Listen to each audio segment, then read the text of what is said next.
Hey guys, welcome to episode 65 of the Pre-PA Club podcast. Now, I'm doing something a little bit new this time, and I'm actually recording this podcast, so there will be a video version available on YouTube. I figured I'm sitting here recording this, might as well make it available in that format too. If you just would rather feel like you're there with me learning about things, hey, you can do it on YouTube. So check out youtube.com/the PA platform if you want to watch instead of listen. And I don't know if this will be something we add for every episode, but I'll try to get the information out there to you in as many ways as possible so that you have access. Now, if we haven't met before, my name is Savannah. I am a dermatology PA full-time, and I run a website on the side called the PA Platform, where myself and a lot of other PAs offer pre-PA coaching, mock interviews, and just a lot of information. So it's a blog with all kinds of stuff about the PA profession. Make sure you check that out at thepaplatform.com. Now, I'm really excited about this new format. We'll see how it goes. Let me know what you think. If you like this, leave a review, leave a comment. If you hate it, please let me know as well. And as always, I'm open to any ideas of what you want to hear about for future episodes. A few weeks ago, I sent out an email to the email list and asked what you guys want to hear about coming up in 2019. And I got some great responses. So some of those were finances and how to pay for PA school, so that'll be coming up. And then also a lot about supplemental essays, which I think kind of get pushed to the side and ignored, but that's something that we will also have an upcoming episode on. Now today, we're talking about the GRE, and I've talked about this on the website. I have some recent blog posts that I'll link in the description about this, and if you want to kind of follow along with those, you can, because that's where a lot of my information is coming from. But the GRE is important because it is a part of your application that you can improve relatively easily. Now, if you have a lower GPA or you don't have enough hours, that's going to take a lot of time to fix. But if your GRE score is not where you want it, you can work on that, and you can take it as many times as you want to try to get that improved. So we're going to talk about why the GRE is important for PA school, and then some study techniques and kind of my study method and why you should not use the one I did. Anyway, today's podcast sponsor is PA School Prep. If you've never heard of PA School Prep, it is a website that is an online course tailored to pre-PA students who are about to start PA school. So after you've done all your coursework, you've been accepted, and you have that waiting period, a lot of people want to know what they can do. And so one thing you can do is get brushed up on your anatomy, physiology, and medical terminology. These are typically subjects that you start PA school with. And so it's really important that you feel like you have a very good understanding of them. And so what PA School Prep is it's by PAs for future PAs, and it is a course online that walks you through these subjects to help prepare you. There are PA schools that have implemented this as a requirement for incoming students, which is really, really cool. And they've done research on it and shown that the students who complete PA School Prep do a lot better on their first few semesters than the ones who have not done it. So if you want that leg up, if you want less stress when you enter PA school, check that out. And you can use the code FUTUREPA for a $35 discount, and that will be linked in the description as well. Let's jump into our content and talking about the GRE. So not all schools require the GRE. I think that's important to talk about up front. And I've kind of found that in coaching people and looking at all these different programs, it tends to be more schools on the East Coast that require the GRE as opposed to the West Coast. And I don't know if I can really explain that, but it's kind of random. Part of the reason the GRE is required is that for a lot of programs, this is a master's level education that you're getting. And so it's not uncommon when you're getting your master's for you to have to do some type of testing. So in this case, they require the GRE. Is that really going to tell them much about your performance in PA school? Probably not. But at the end of PA school, there is a big exam you have to pass called the PANCE. And it is important that you're able to perform well on standardized tests. That can be a big hang up for some people. And to say that you don't do well on the GRE and that's going to translate to not being able to pass the PANCE is not exactly fair, because boards, their knowledge base is things that you actually have to know. Whereas the GRE, while it's knowledge based, there's also a lot of strategy involved. So when you're studying, you have to keep that in mind. And when we think about, okay, why do I need to take the GRE for PA school? This is not something that's going to make or break your application. This is more of a check mark for that program. Has this person taken the GRE? Did they get X score or this percentile? It's something that they just want to check off as something that you've done, and not necessarily something that they're putting a lot of weight on typically. Now, if you think about it, I've talked before about how you want to have checks and balances of your application. So if you have a lower GPA, you want to be bringing that up, but you also want to balance it by having more healthcare experience and vice versa. If you have a higher GRE score, it's not going to counteract a low GPA or not having enough hours. The opposite may be a little bit more true, where having a really great GPA or a ton of hours can kind of counteract a lower GRE score. But either way, as always, you've got to meet the program's minimums if they have a minimum in place. And the GRE is one thing that sometimes schools don't put a minimum on. They may report their average scores of accepted applicants, which can be helpful. Because that gives you a little bit of information to gauge your competitiveness on, but don't put too much weight on that. You just want to show that you really are going to be able to perform well, and that this test is not a roadblock to you getting into PA school. So again, it's just a necessary requirement, just a check mark.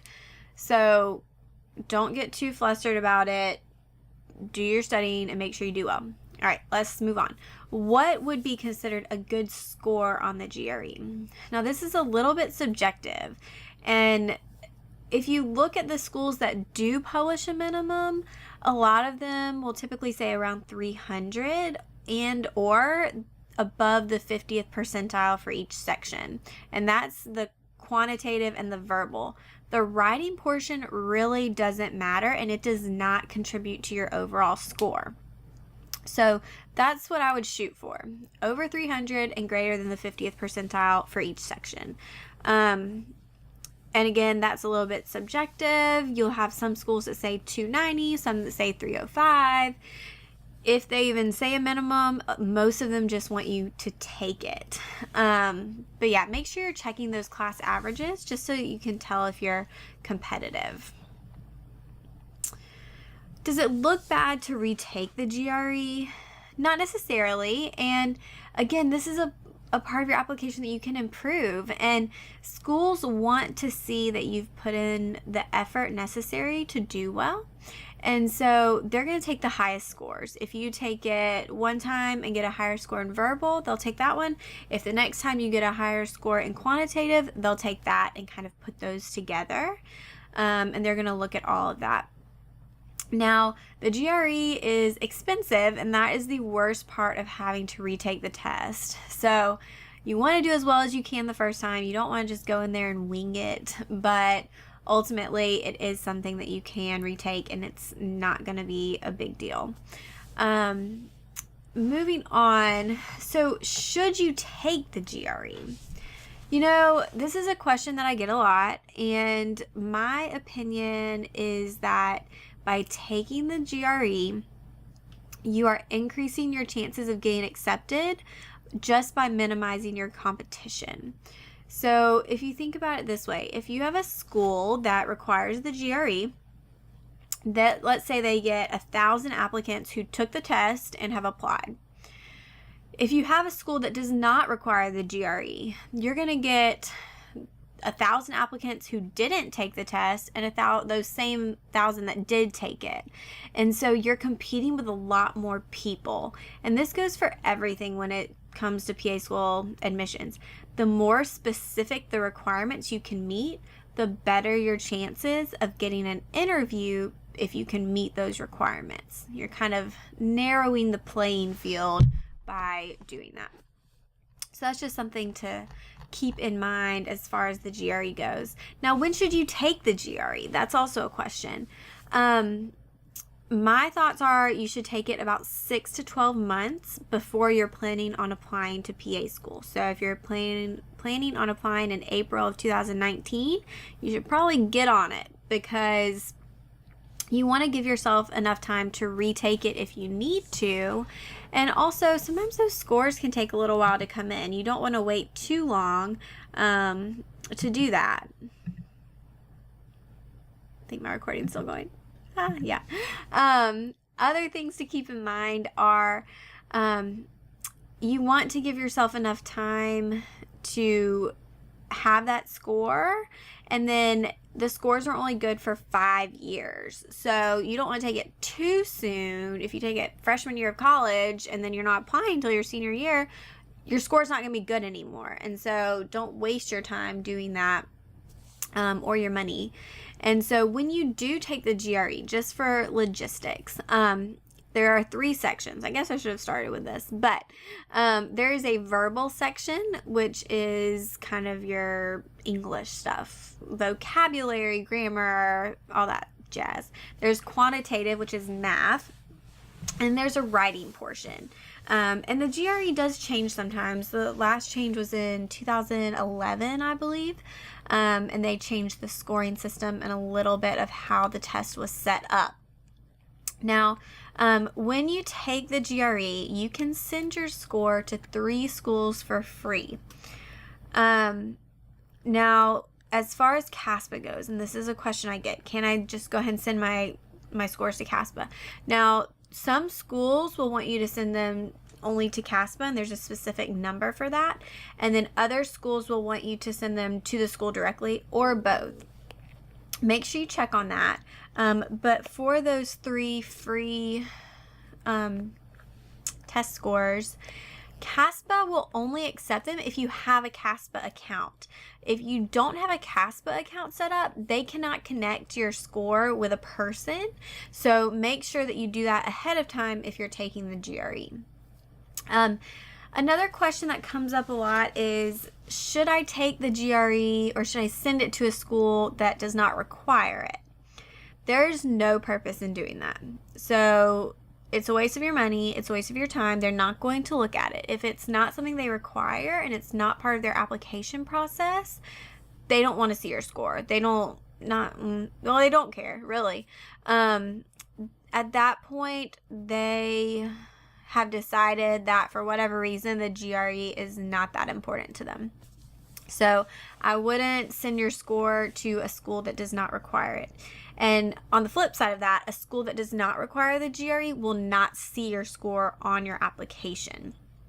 They only see your score if you've entered in their specific code and sent that to CASPA directly.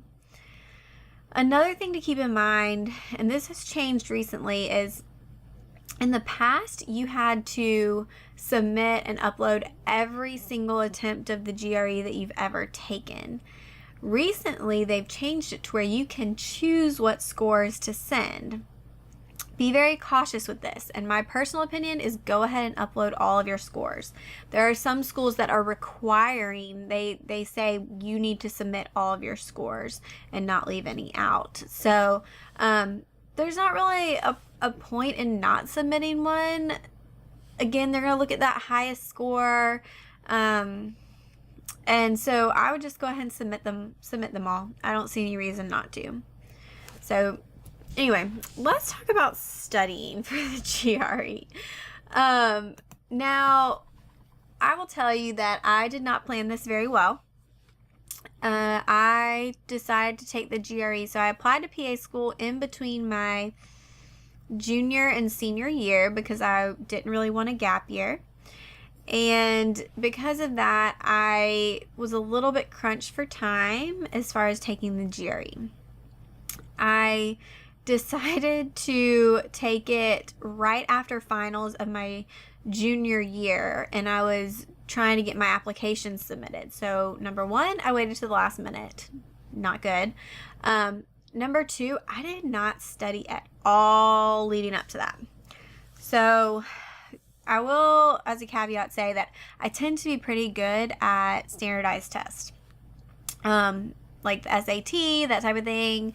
For some reason, I guess just the strategy I do pretty well with. Some people, that's not the case, and I understand that. Some people are great with standardized tests, some people are not as great with them.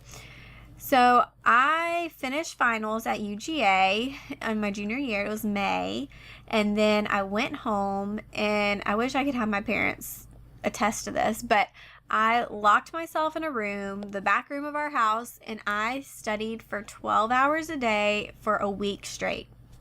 I sat there, I went through books, I did flashcards, I did practice problems, practice tests, and I'll tell you my exact strategy in a minute, but I literally sat there for 12 hours a day for an entire week leading up to the GRE. I took the test. I did fine. Luckily didn't have to take it again. But again, I don't know that exact study method would work for everyone. My recommendation now is to plan in, I would say 1 to 3 months, just depending on your test taking skills and how comfortable you feel, of pretty dedicated study time to where you're doing it more gradually, to give yourself time to really make sure you have the concepts down and devote enough studying to feel comfortable with the material. So the first thing I would say start with is a practice test. Figure out where you're at. Gauge kind of your starting point. And there are a lot of different ones out there. A lot of the books come with practice tests. The GRE website has practice tests. But take one just so you become familiar and figure out the areas you need to work on. After that, I went to the library. So there are GRE books everywhere. The other day I was at Goodwill and they had so many of them. So you can buy one on Amazon. There are links in the description below to some that I like. But yeah, look around. Goodwill, Second and Charles, just any used bookstore will probably have some GRE books. So you don't have to spend an arm and a leg on this. I used 2 separate books. One of them was a strategy book. So I would study that first and kind of learn the strategy, get that down, and then I would go to the practice problem book and do this corresponding practice problems. And so I would study strategy, do practice problems, and do that back and forth until I went through the entire book. And then I took another practice test to figure out where I was at and what I needed to continue working on.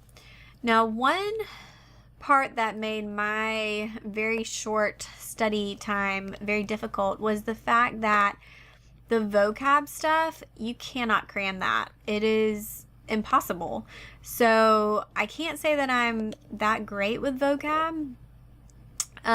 So I ended up, I was reading through all these words and I just didn't feel like I had a good handle on it. So my recommendation now, based on that, is go ahead, if you know you're taking the GRE go ahead and start studying vocab. Get an app. There are a lot of podcasts out there with GRE vocab that I think do a good job of applying it. I don't have a single source that I recommend, but just search GRE vocab studying and find something. Flashcards, anything that you can, while you're sitting waiting for class to start for 10 minutes, do a little vocab. If you're, commuting and on a bus or something, do vocab. Whatever. Find a time, just a few minutes a day, that you can kind of go through some of that so you feel more comfortable coming to it on the test. Because that was That was a little rough. Now I've heard really good things about Magoosh, and I don't think this was even around when I took the GRE. That was back, 2010 or 11? I guess 11. But I have heard good things, and I think they have a great program that kind of it walks you through studying. So my thoughts on that are, if you need help with a study plan, if you feel like you can't necessarily motivate yourself to study the way you need to, then I would recommend looking into something like Magoosh so that you can get help with that instead of trying to do it all yourself. All right, I think that's all my thoughts on the GRE. I'm sure maybe I missed some stuff, but I would love to hear from you guys. If you have thoughts, questions, feel free to leave a question, leave a comment, leave a review, give me a thumbs up. Make sure you're subscribed either on YouTube or the Pre-PA Club podcast on iTunes if you want to hear more. And I think that's all I have for you today. Now, I did want to do a review of the week. Let's see. The review of the week comes from Razzle Tazzle.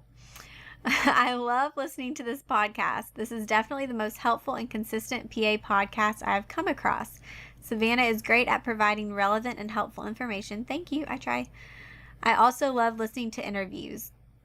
Her interview book also helped me a ton. This podcast has made the pre-PA journey much easier. Hey, that's the goal. So thank you so much for the review. I love reading these and just hearing from you guys. So follow me on Instagram at the PA Platform. Check out the website. Let me know if you have any questions, comments, thoughts. And if not, I will see you guys next week. Thanks so much for listening and following along.